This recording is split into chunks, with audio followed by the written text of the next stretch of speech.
Dogman, coming to a suburb near you? Welcome to Scary Stories. Sometimes we get stories too short to fill out an episode, or even half of one. So I hold on to them and try to work them into a compilation or a theme episode later on.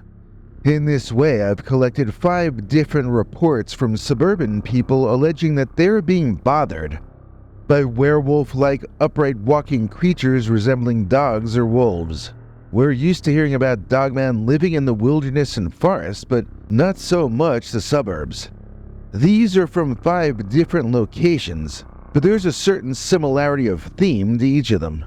Individuals and families being made to feel unsafe in their own homes due to the presence of creatures that they take to be either dogmen or possibly werewolves, if such a thing is actually real as some insist.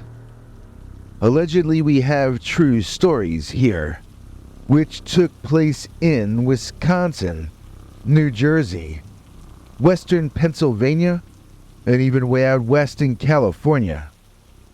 But our first takes place in Michigan, and it's called The Dogman Owns Our Hood. Dear Scary Stories NYC, my wife and I bought our first home in a suburb of Detroit that we have since decided is uninhabitable by humans. We had planned on raising a family here, but now I won't even tell you the name of the area, because I need to sell this place, and nobody would spend a single dime on it if they knew that Dogman owns our hood. Now, I don't mean that in any lighthearted way. I'm telling you that this is a Dogman neighborhood now, and if humans want to live here, they have to accept that they are not going to be on the top of the food chain. My wife and I are heartbroken, as we invested years of savings into this place. It's only a 1-floor house with an attic you have to crawl around inside of, and a musty old basement. It's not exactly a palace, but it would have been large enough to last us 5 or 6 years, we hoped. Planning out our future family has to be on hold for now, though, because those dogmen make this an unsafe location for human children to live in. The first time we saw one of the creatures, my wife was in our driveway beeping our car's horn for me to come outside. When I did, I saw a huge creature I can only describe as a Michigan dogman, standing between her and the front door of our home. I was so utterly surprised that I screamed like a lady. My wife joked later that it was my Chris Tucker impersonation, but really I was very scared. This thing looked like some kind of hairy devil who just climbed up out of hell itself. It was covered in shaggy gray fur over most of its body, but its claw-like hands and feet were much thinner than the rest of the body, and looked almost bird-like.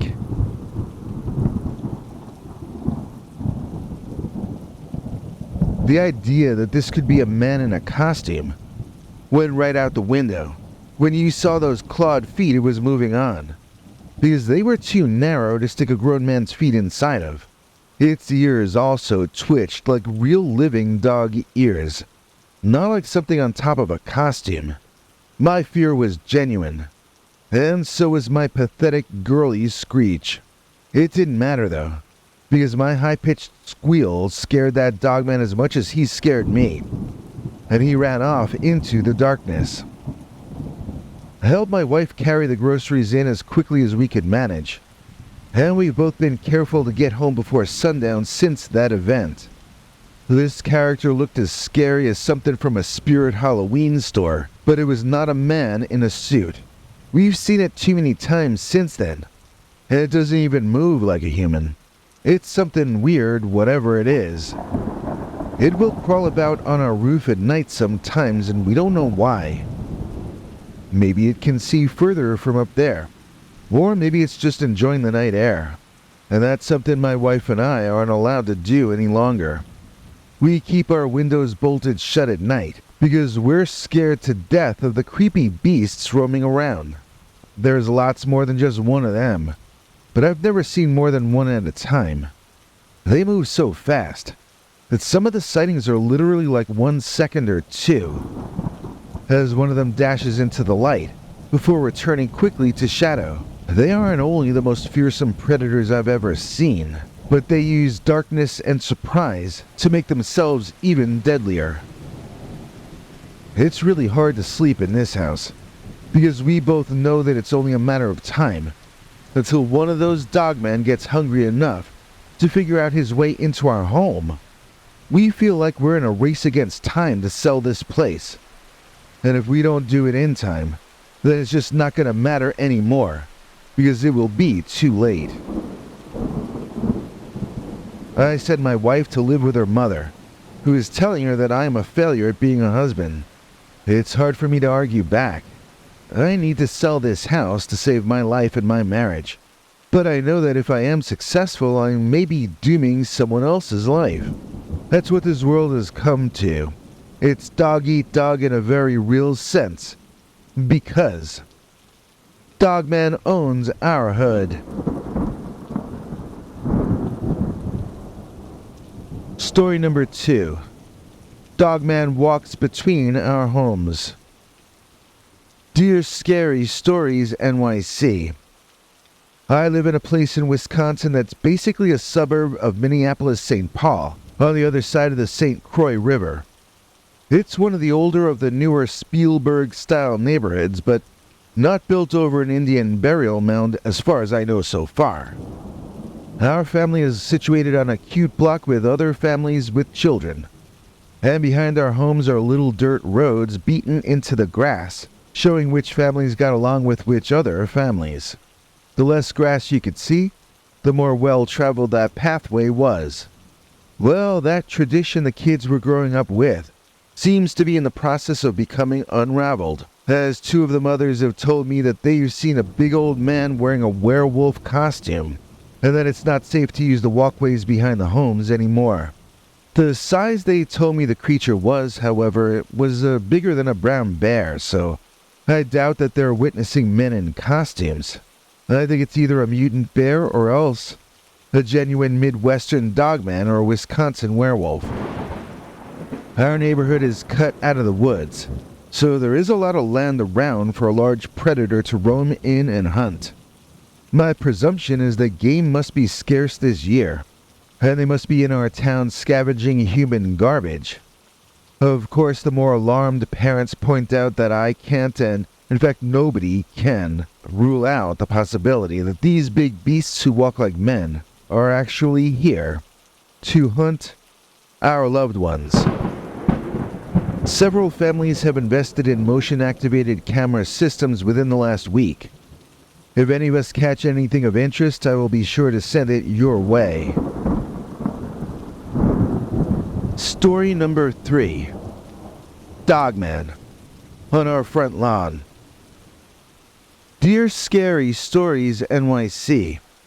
I live in a nice town in New Jersey about 20 or 25 miles outside of Philly. But I now feel that I have to move out because of one of these beast men that you seem to be basing your channel around. A while back, my wife began informing me that she'd been seeing a dogman running around right out in front of our home where anyone could see him. She went on describing how handsome and graceful he was, and she dubbed him the Sugar Ray Leonard of dogmen.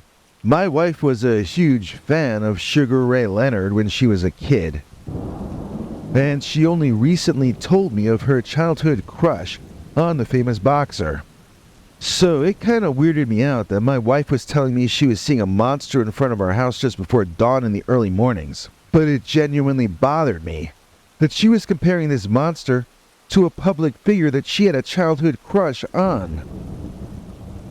I mean, that's a bizarre combination. I brought it up with my shrink. He actually suggested couples therapy. He volunteered himself for the gig. I think he just wanted to hear my wife tell him more details about her monster sighting. So I was very concerned about this situation. But I never once considered that my wife might have actually seen a monster running across our front lawn in New Jersey. I felt it was safer to assume she was cracking up, and that this was a cry for help.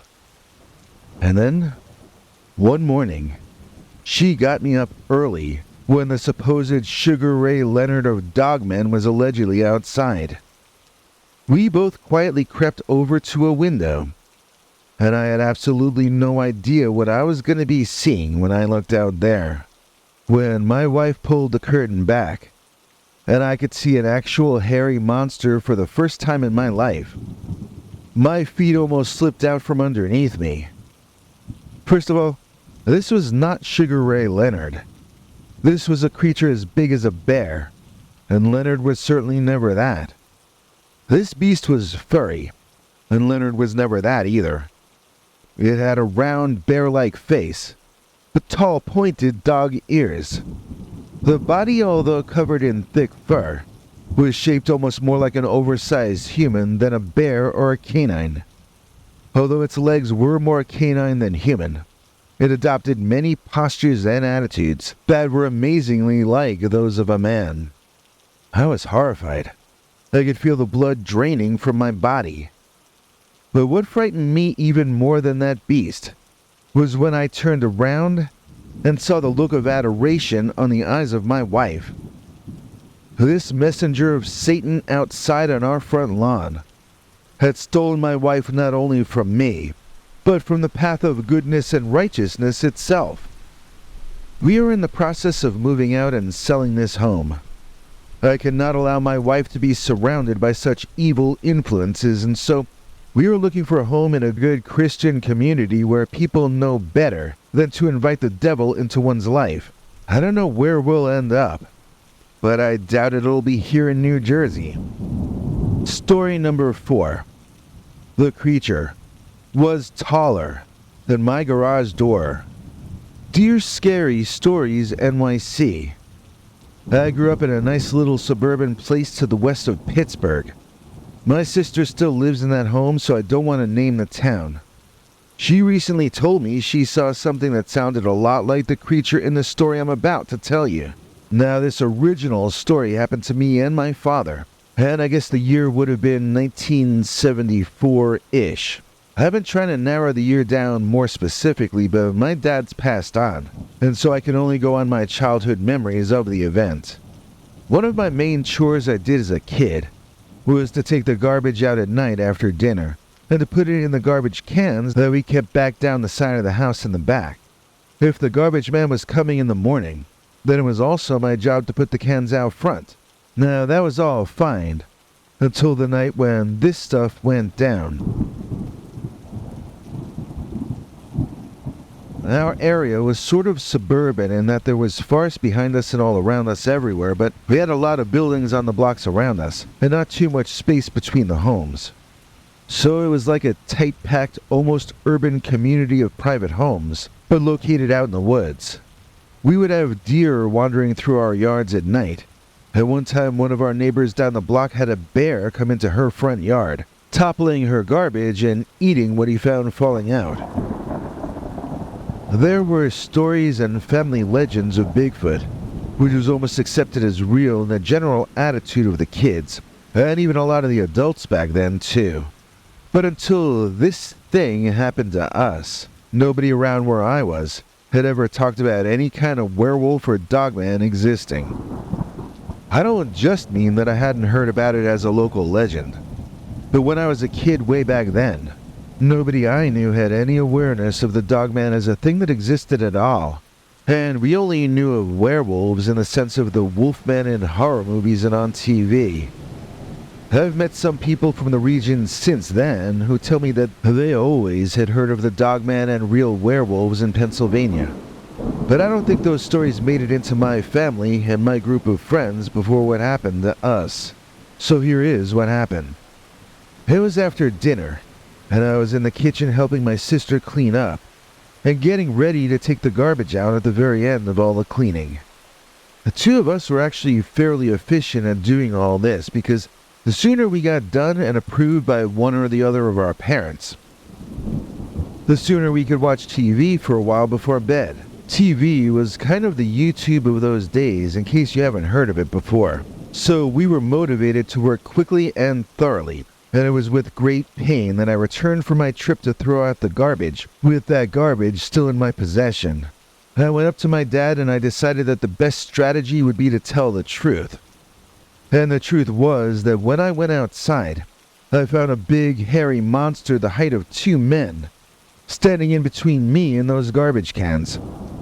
My father waved his hand and dismissed me, as though I were chanting fairy tale rhymes at him. So I became more insistent. Standing my ground, I had told my father I needed his help on this problem, because I was trying to throw the garbage out, but I could not. I tried to use all his own language back at him. This was something I needed adult supervision to accomplish, or something along those lines. I needed him to take me seriously, even though I just told him I was scared of a monster in the driveway. Somehow I got my dad curious enough to get off his butt when the next commercial came on, and he came out back with me, where we both saw that hairy monster man stick his dog-like head down into our wide-open garage in the back. I say down because he had to bend over to get his head low enough to fit under the top of the garage door, and that door must have been 8 or 9 feet off the ground. Well, my dad was a real man from a long time ago, so instead of getting scared or calling for help or the cops or whatever, he grabbed a big stick laying on the ground, and he started banging it on stuff, shouting at the Dogman in his big, scary, booming dad voice. The Dogman jumped a little and turned around, looking down at my dad half his size. And for some reason, that Dogman took off running into someone else's backyard where my dad wasn't. Then my father and I put the garbage in the garage and chained the garage up for the night to keep that big animal away. I got an ice cream treat as a reward for being brave enough to force my dad out there to look at that monster thing. And from then on, he came out to stand guard and supervise me in my nightly garbage chores. We never saw the Dogman again, but we had our garbage locked up behind chained doors. And maybe someone else nearby didn't, you know? Dogman is like any other living thing. He's gonna go for the low-hanging fruit if there's any in the vicinity. Don't be that low-hanging fruit, and maybe you can avoid running into a hairy bipedal creature that's taller than your garage door.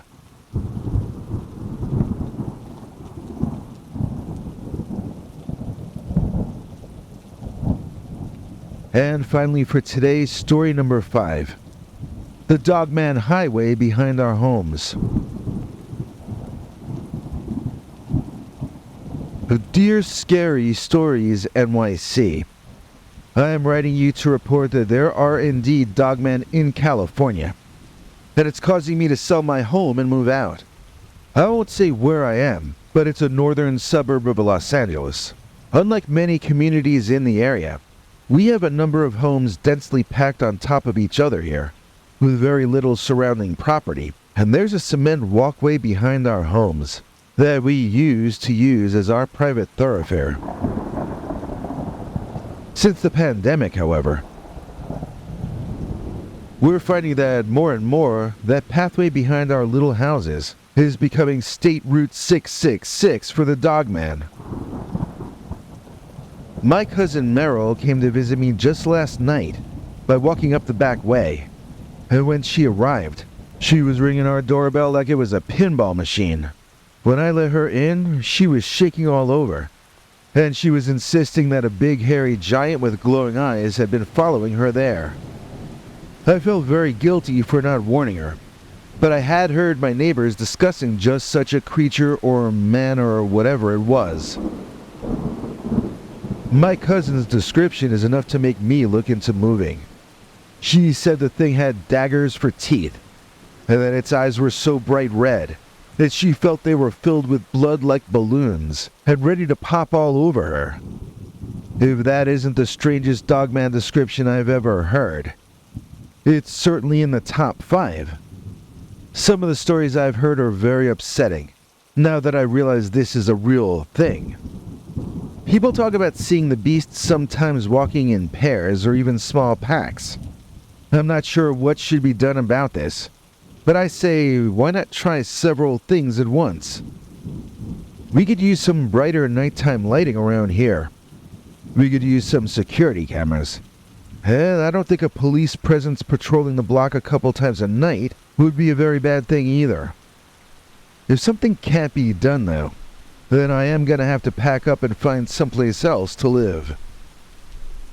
Because in this place, we've got a Dogman highway behind our homes.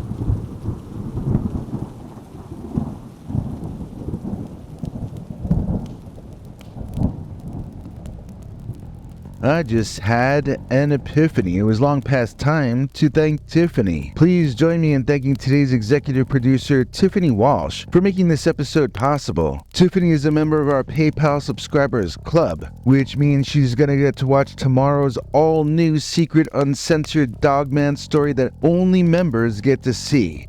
What's that? You don't know about our secret episodes? Well, then you better watch this next segment hosted by our international TV spokesmongrel, Henry Lee Dogman. Hank? Thanks, Biggie. And thanks to all of you for watching this far. If you liked it, please click like. If you'd like to see more of our work, please subscribe. And also click that bell icon if you'd like to be notified when we put out a new episode. To become an executive producer, you can donate to us through the thanks button under each of our videos, or through our paypal.me/PeterBernard209 page. To receive cool perks like secret uncensored Dogman episodes far too wild to ever run on this channel, you can become a YouTube channel member by clicking the join button, or join our PayPal subscribers club at peterbernard.com. Joining either at the $3 a month level or above gets you access to our over 25 hours of secret uncensored Dogman stories available nowhere else. Do you have a scary story about Dogman or some other kind of high strangeness that happened to you? Let us know by emailing us at scarystoriesnyc@gmail.com or by leaving us a voicemail message at 804-LA-SCARY. You may need to call back on that one. It cuts off after, I think, 3 minutes. And if you don't want to do any of that stuff, thank you for simply watching to the end. Good night, and have a scary tomorrow.